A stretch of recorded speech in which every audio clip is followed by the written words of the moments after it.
जैसा कि हमने आपको पहले बताया था, मुस्लिम देश जरूरत पड़ने पर तो वो एक दूसरे का साथ देने के लिए अमेरिका हो या यूरोप सबको टक्कर देने के लिए तैयार दिखते हैं। फिर वो ये नहीं देखते हैं कि अंजाम क्या होगा। तो ये एक पॉजिटिव पॉइंट है।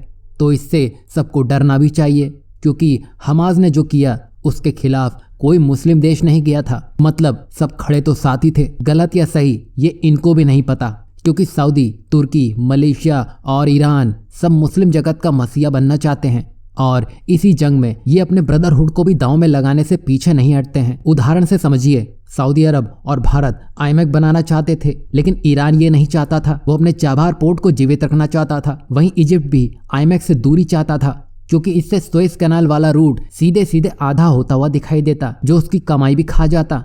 वहीं तुर्की भी आईमैक के पीछे पड़ा था, क्योंकि आईमैक उसको सारे बड़े ट्रेड रूट से निकाल के बाहर कर देता। तभी वो इराक के रास्ते अपना नया ट्रेड रूट निकालने की तैयारी में है। यहाँ आपने देख लिया, सभी मुस्लिम देश हैं, लेकिन सबको अपना ही ट्रेड रूट चलवाना है। मतलब ये हुआ कि फायदा तो सभी देख रहे हैं, जिसके लिए ये कुछ भी करने को तैयार है। अब मालदीव पर आते हैं। आखिर ये भी तो एक मुस्लिम देश ही है, पर इसके साथ कुछ ऐसा होने लगा है जो उसको डुबाने की तैयारी कर चुका है। वहीं मालदीव के नए राष्ट्रपति सत्ता में आए थे, तो उनको बधाई देने के लिए सऊदी अरेबिया तक का डेलीगेशन आया था, और यही सऊदी अरब मालदीव की मस्जिदों को फंड भी देता है। अब सऊदी ये कर रहा है तो आपको बुरा तो लग ही रहा होगा, पर घबराइए नहीं, क्योंकि अब सऊदी ने ही मालदीव के साथ एक बड़ा खेल कर दिया है। और जिन भारतीय पर्यटकों को लेकर हम चिंतित थे कि वे सब मालदीव ही जाते हैं, उनका तोड़ सऊदी ने ही दे दिया है। अब यहाँ आपको मुस्लिम देशों का ब्रदरहुड कहीं देखने को नहीं मिलेगा।